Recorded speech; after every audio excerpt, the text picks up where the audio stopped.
Hola, gente bonita y querida. En este episodio me da mucha emoción y me pone el corazón enorme porque hablaré sobre uno de mis géneros favoritos, que es la ciencia ficción. Como ya saben, soy Caru Teixeira, la profesora y creadora de la Escuelita de Guión, y una vez más te doy la bienvenida a este quinto episodio de nuestro podcast y estoy muy agradecida de que te tomes un ratito para escuchar lo precioso que es este género, que a veces está un poquito relegado por los premios y por la misma audiencia, pues a lo largo del tiempo ha sufrido prejuicios que por suerte poco a poco se ha ido sacudiendo. Así que sin más, vamos a empezar a hablar de Severance y de la ciencia ficción.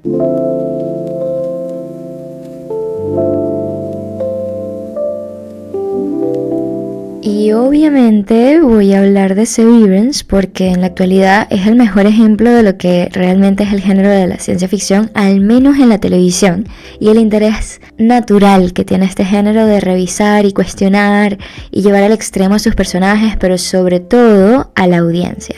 La ciencia ficción ama poner a su audiencia a pensar, y no solo eso, sino que es un género que busca deliberadamente explorar emociones súper complejas e incluso contradictorias, utilizando elementos científicos con cierta intervención artística para explotar esos sentimientos y esas emociones.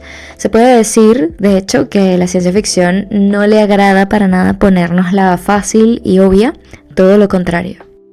Entonces, con esto en mente, si aún no has visto la serie de Severance, aún estás a tiempo, obviamente, pues hace apenas un par de semanas concluyó la segunda temporada y de hecho ya Apple TV anunció que pronto, o bueno, en unos añitos, vendrá la tercera.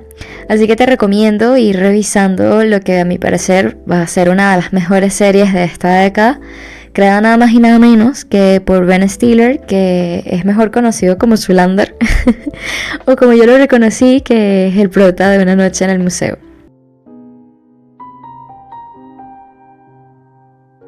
Pero ¿de qué va Severance? Bueno, dicho fácil, sin spoilers y sin sobrepensarlo demasiado, te haré una pregunta para hablarte un poco de qué va Severance. Y es que si tuvieses la posibilidad de olvidar por completo lo que haces en tu trabajo y dividir al 100% tu vida laboral de tu vida personal, ¿lo harías?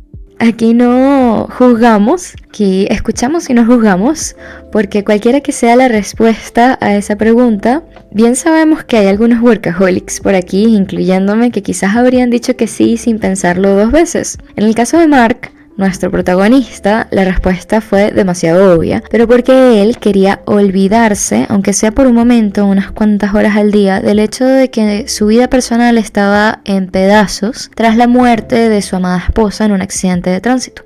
Llevado por un duelo que parecía interminable y claramente diciéndole que no a cualquier posibilidad de hacer terapia, Mark acepta trabajar en Lumon. Lumon es una empresa de biotecnología que le ofrece a sus trabajadores pasar por una intervención quirúrgica que divide su conciencia en dos. Está la conciencia del INI, quien trabaja en la compañía sin saber realmente nada de su vida fuera del trabajo. Y luego está la conciencia del Auti, quien vive su vida personal sin pensar ni saber en lo que se está metiendo dentro de su trabajo, ni qué sucede, ni qué hace, ni cuáles son sus responsabilidades laborales. Así que, sin darles muchos más detalles, la serie hace un planteamiento fascinante sobre las implicaciones que tiene que dos personas diferentes habiten en un mismo cuerpo. Los INI son vistos como inferiores, como subhumanos, pues son infantilizados y claramente esclavizados por Lumon, que les asigna labores bastante misteriosas. Aún así, estos INIs forman lazos con sus compañeros de trabajo que, bueno, más adelante es obvio, se convierten en sus interacciones sociales y en su vida personal, aun cuando están dentro del trabajo. Así, estos INIs empiezan a elaborar dentro de su mente sensaciones y emociones más y más complejas, pues se frustran con las injusticias y de hecho va acrecentándose su curiosidad, que de hecho les lleva a indagar cuál es su propósito y si este solo es seleccionar unos números que dan miedo en una computadora. Entonces sí, de entrada podríamos decir que Severance es una carta de demanda hacia el capitalismo, hacia la cultura de la superproductividad, a tal punto que las personas se ven tentadas a dividir su conciencia en dos, pero en realidad Severance va mucho más allá de eso, va hacia la trascendentalidad, hacia cómo se puede trascender, cómo las emociones, cómo el amor, cómo los lazos que formamos con otras personas puede trascender cualquier barrera. La ciencia ficción tiene un largo trayecto en nuestra historia y no solo estoy hablando del cine, también estoy hablando de nuestra literatura, y de hecho este género ha estado presente en nuestro interés por contar historias tanto como el mismo drama o la comedia. Pero, ¿de qué va la ciencia ficción? Y sobre todo, ¿por qué no debe meterse en el mismo saco de la fantasía? La ciencia ficción es el género de la especulación científica mediante la intervención artística. Eso es lo más importante. Sí estamos hablando de ciencia, sí utilizamos conceptos científicos, pero sobre todo los usamos para intervenirlos artísticamente. La ciencia ficción no está buscando de ninguna manera ser un ensayo o una tesis de grado para biólogos o para ingenieros ni para astrónomos. La ciencia ficción está libre de intervenir artísticamente como le parezca a su autor cualquier teoría científica. Y de hecho, su gran diferencia a la fantasía es que la fantasía rompe deliberadamente con la realidad establecida y las leyes de sus historias pueden no tener ninguna correspondencia con nuestra realidad, y eso está bien. En la ciencia ficción, sin embargo, hay un claro y obvio lazo indivisible entre la realidad que nosotros vivimos y la exploración de las posibilidades que ciertos avances científicos y tecnológicos puedan causar un efecto en nuestras dinámicas socioculturales y políticas, sea esto para bien o para mal. Inciso para disculparme de algunos cortes, estoy con un proceso alérgico y ando estornudando sin parar. Entonces, aunque la ciencia ficción esté casada con la ciencia, esta puede ser intervenida en la historia en mayor o menor escala, para servirnos de medio, pues el verdadero interés de este género, lo creas o no, son las relaciones humanas y nuestra propia fragilidad. Así que muchas historias llevadas por la ciencia ficción tienen la intención de explorar quiénes somos, por qué estamos aquí, qué somos capaces de hacer y en quiénes nos vamos a convertir. Sin irnos muy lejos, tenemos a Black Mirror. Black Mirror explora cómo la tecnología y sus avances puede alienarnos y deshumanizarnos más que unirnos. Pasa mucho, y de hecho me entristece que muchas personas le atribuyen a la ciencia ficción un carácter aromántico, deshumanizante, arrogante e incluso morboso. Y a ver, sí hay algo de real que en este género hay tendencias pesimistas, pero muchas de sus historias nos van a dejar con un huequito en el corazón, y de hecho es por eso que este género sea quizás más cercano a la tragedia que a la fantasía como tal. Pero hay una razón muy bonita detrás de lo triste, lo pesimista o incluso desesperanzador que puede hacer el género. Y es que, por sobre todas las cosas, busca poner al espectador cara a cara con las problemáticas de su sociedad, de sus ideales e incluso de su estilo de vida. Pone en tela de juicio el status quo y lo hace con una inmensidad de cosas. Por ejemplo, la ciencia ficción que Jordan Peele hace, como Nope o Get Out, está ligada a la racialidad y el capitalismo que la promueve.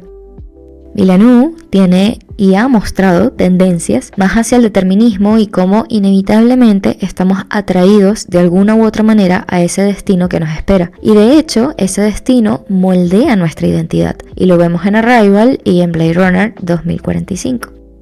Luego tenemos un poco de Cronenberg padre, que explora la deshumanización generada por la misma ambición y la arrogancia en The Fly o en Videodrome, incluso en Crimes of the Future, que es una de las más nuevas de él. Y tenemos temas un poco más románticos si vemos el cine de Nolan, que va más hacia el sacrificio por quienes amas y el poder en ello, Interestelar siendo la máxima de su filmografía.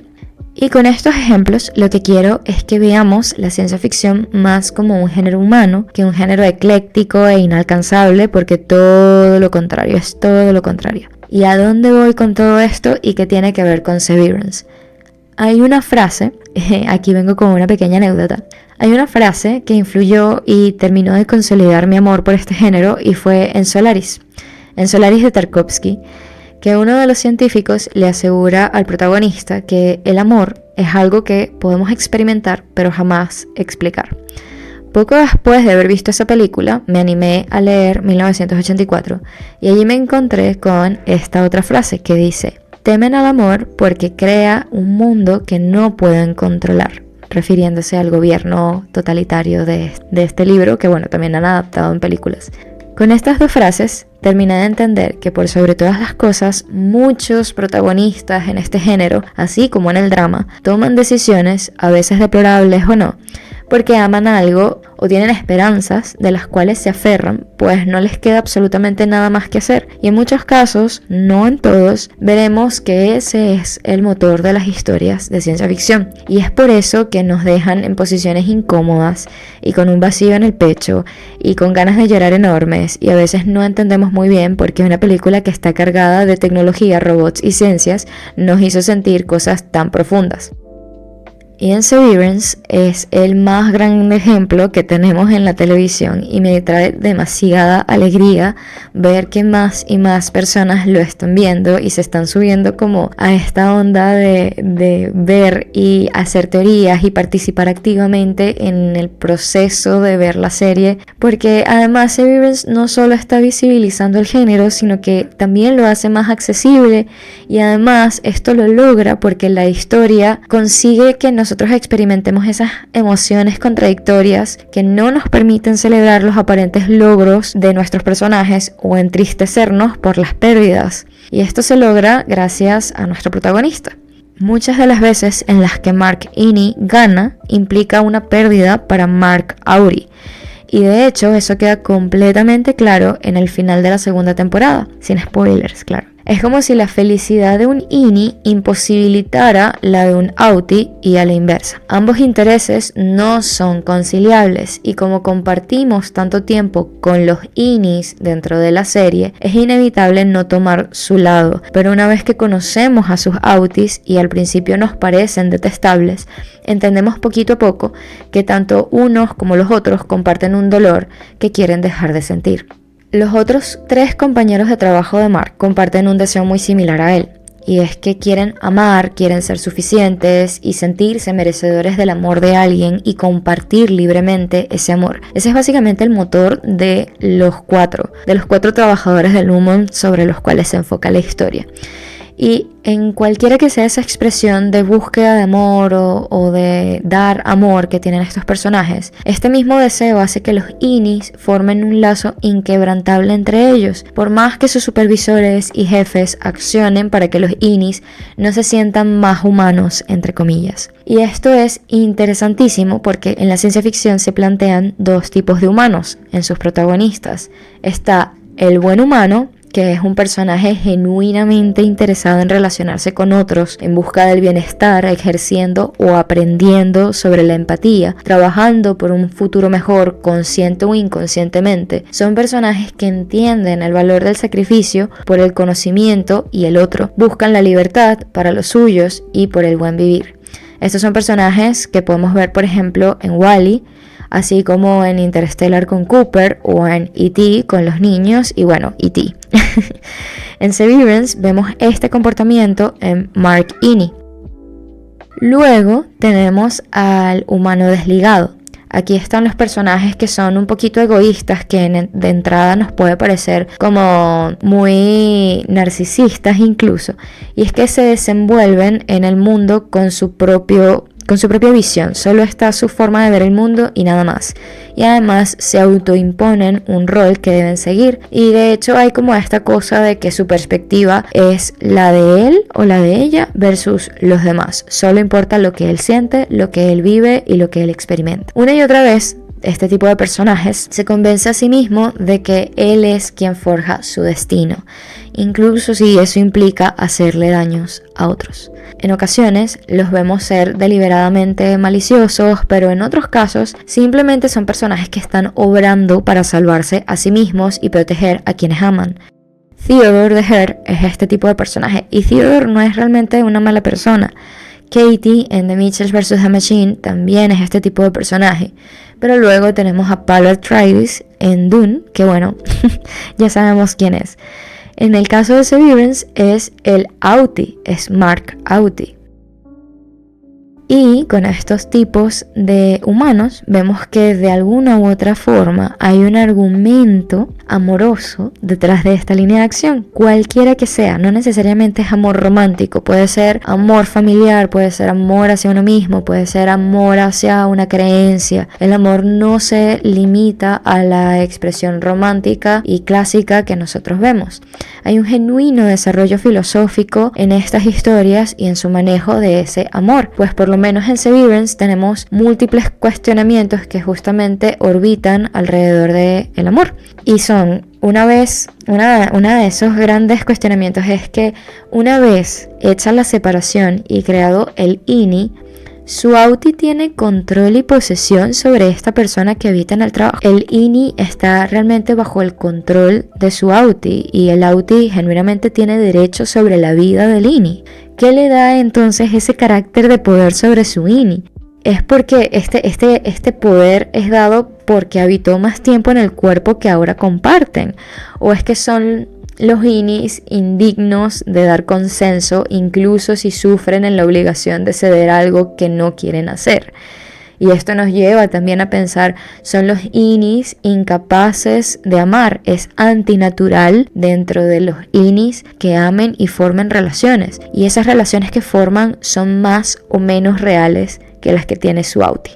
Y mientras las personas de afuera, es decir, los Autis, ven a los INIs como inferiores e infrahumanos, nosotras, la audiencia, nos encontramos encariñadísimas con los INIs, pues los vemos crecer, madurar, formar relaciones y de hecho los vemos añorar su libertad, aún sin el entendimiento completo de lo que significa ser libre, pues también se explora el qué pasa cuando añoras a alguien o algo que de alguna manera perdiste y ahora, presentada la posibilidad de recuperar a eso que perdiste, tienes que sacrificar otra cosa. Pues volvemos al inicio, lo que quiere un Auti y lo que quiere un INI son deseos irreconciliables, aun cuando tienen parecidos innegables. Porque al final, Mark Auti hace lo que hace porque quiere dejar de sufrir porque amó muchísimo a su esposa. Y Mark INI hace lo que hace porque ama muchísimo a Heliar y no ve su vida sin Heliar. Entonces quizás todos estos cuestionamientos y argumentos que propone Severance y muchas otras historias en la ciencia ficción pueden verse como cosas súper complejas que harían de la experiencia de verla como algo pesado y tedioso, pero en realidad ahí es donde se mete la intervención artística del género y del mismo cine. Podemos ver una historia que implica el conocimiento de la física cuántica teórica y práctica, pero gracias a sus personajes y sus motivaciones, entendemos que no es una historia sobre física cuántica, sino sobre un padre que sacrifica la experiencia de ver a sus hijos crecer porque sale en busca de un nuevo planeta en el que ellos puedan vivir y tener un futuro. Eso es Interstellar. También podemos tener una historia que implica descubrir las complejidades del lenguaje y lo verdaderamente difícil que es comunicarse con otros, pero gracias a su protagonista y sus divagaciones y el interés por aprender un nuevo idioma, descubrimos que esta no es una historia sobre el lenguaje, sino la historia de una madre que debe hacer las paces con el hecho inevitable de que su hija va a morir de cáncer y ella, de alguna manera, siempre lo supo. Eso es Arrival. Y por eso podemos tener una historia sobre biotecnología y sus implicaciones antiéticas, pero gracias a sus personajes y sus lazos, entendemos que no es una historia sobre bioquímica, sino sobre un grupo de personas que sueñan con tener el control sobre sus vidas y amar libremente sin que eso implique ser castigados o eliminados cual plaga. Eso es Severance. Y es que al final la ciencia ficción, pesimista y todo, está completamente casada con la esperanza, con el amor y con el deseo de encontrarnos con ese desconocido pero ideal mundo que podríamos construir si nos ponemos de acuerdo. Por eso este género es tan crudo e incluso cruel con los personajes que habitan en sus historias, y por eso tampoco se la quiere poner fácil a sus espectadores, pues solo así nos encontramos con una imagen directa de aquello en lo que nos podríamos convertir. Y así ya estamos en la conclusión del episodio, ya sabemos un poquito más sobre el poder que hay dentro del género de la ciencia ficción y que sus historias en realidad son un medio para que nos preguntemos sobre nuestro valor y que también nos preguntemos qué debemos hacer al respecto para cambiar o mejorar no solo como individuos sino como sociedad. Pues lo que vemos en las pantallas pueden ser advertencias o premoniciones, artísticas o no, que nos invitan a dejar el rol pasivo del espectador y más bien asumir un rol más activo que nos permita cuestionar, debatir y argumentar lo que se vio en pantalla y qué significó eso o qué significaría si eso se hiciera realidad. Además, espero haberles contagiado lo suficiente para que se animen a ver Severance, porque se hace querer muchísimo y estoy segurísima que también les hará pensar y entender mucho más de lo que creen. Quiero despedirme, no sin antes celebrar junto a ustedes que este 5º episodio se está publicando en el primerito aniversario de la Escuelita de Guión. Hace apenas un año que me atreví por fin a hacer realidad este pequeño espacio y compartir con ustedes mi cariño inmenso por el cine, la televisión, la escritura y sobre todo la docencia. En serio me hace inmensamente feliz ver cómo hemos crecido y cómo seguimos aprendiendo, especialmente yo tratando de aprender a editar el audio de este podcast. Y una vez, gracias por estar aquí y ser parte. Un abrazo enorme y nos escuchamos en el próximo episodio. Chao.